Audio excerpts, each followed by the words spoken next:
श्रीः श्रीमते रामानुजाय नमः। श्रीमते निगमान्तमहादेशिकाय नमः। श्रीलक्ष्मीसहस्रनामस्तोत्रम्। श्रीरङ्गरामानुजमहादेशिकाय नमः। 66th श्लोका। सत्यभामा वेदवेद्या सीता प्रणतपोषिणी मूलप्रकृतिरीशाना शिवता दीप्रदीपिनी अभिप्रिया स्वैरवृद्धि रुक्मिणी सर्वसाक्षिणी कान्तारिणी परगतिस्तत्त्वगर्भा भवा भवा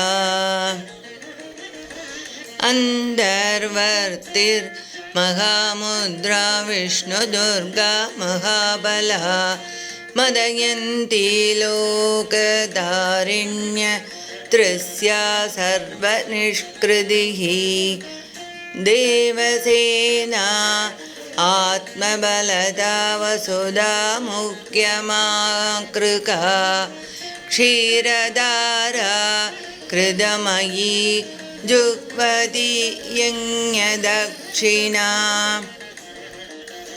योगनिद्रा योगरदा ब्रह्मचर्या दुरत्यया सिंहबिञ्जा महादुर्गा जयन्ती खगवाहिनी जगत्प्रिया विरूपाक्षी स्वर्णाक्रूरदापिनी गाद्यायनी कालरात्रिर्निशितृष्टा करालिका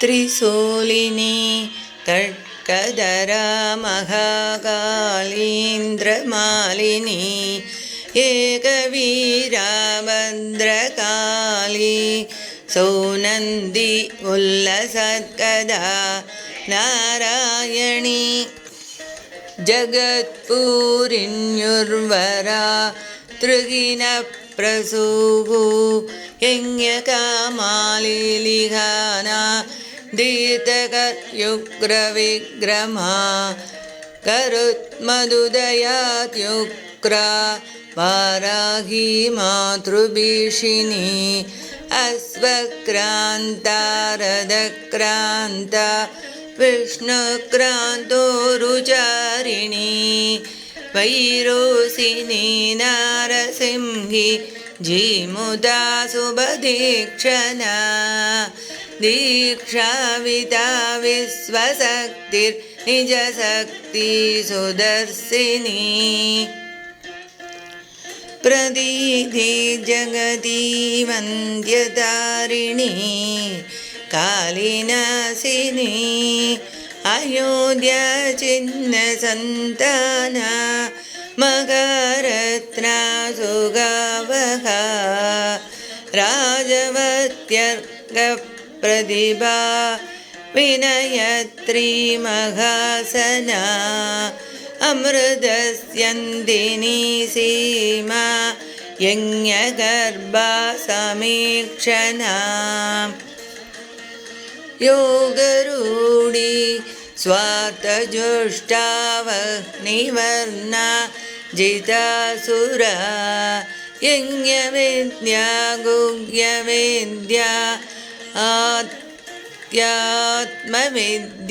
कृदागमा आम्यायिनी कलादीता सुमित्रा परभक्तिता काङ्क्षमाना महामाया कोलकामामरावती सुवीर्या दुःस्वप्नहरा देवकी वसुदेवता सौदामिनी मेघरतारुद्दिता दैत्यमर्दिनी श्रेयस्करी चित्रलीलैका दायिनी रत्नपादुका मनस्यमाना तुलसीरोग नासिन्युरुप्रदा. अडियेन् रामानुजदासन्. लोका समस्ता सुखिनो भवन्तु. सर्वे जना सुखिनो भवन्तु.